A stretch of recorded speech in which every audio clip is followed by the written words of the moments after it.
first couple things you want to learn when the new Call of Duty game releases would have to be, first of all, what the best weapon is. Like, experiment with some weapons. If it's killing in 2 bullets and has very little recoil, that's probably going to be the gun you are using.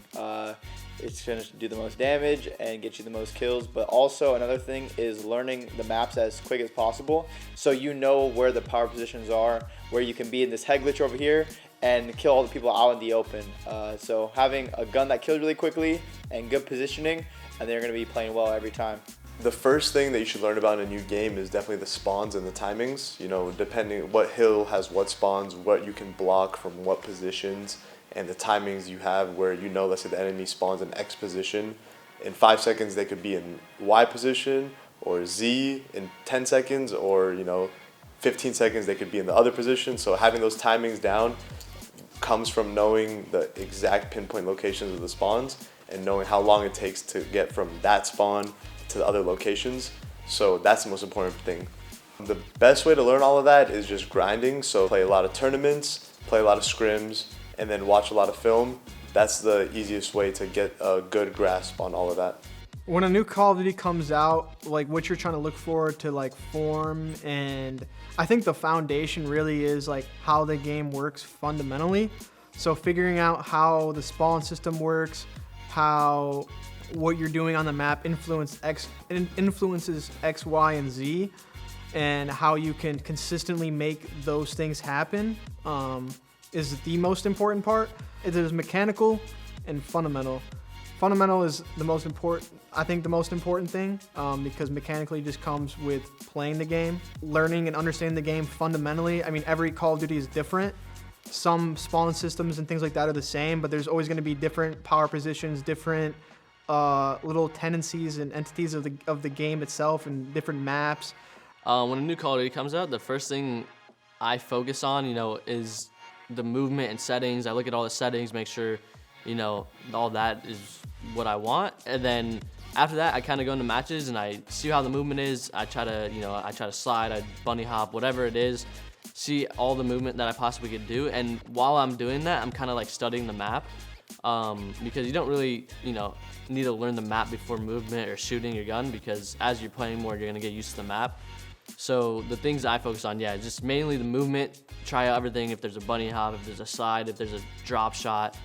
And then after that, then you kind of just find out what you can do and try to implement it and just practice on your aim, really. And while all that's going on, you're learning the map.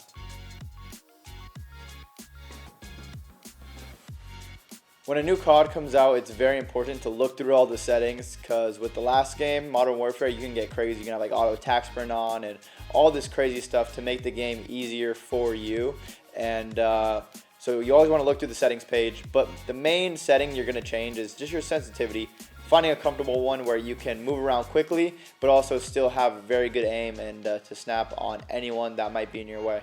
The first settings I usually change is just my sensitivity, the HUD settings, turn motion blur off. Please turn motion blur off. I see people playing with it. That's a problem. And then also the sound settings.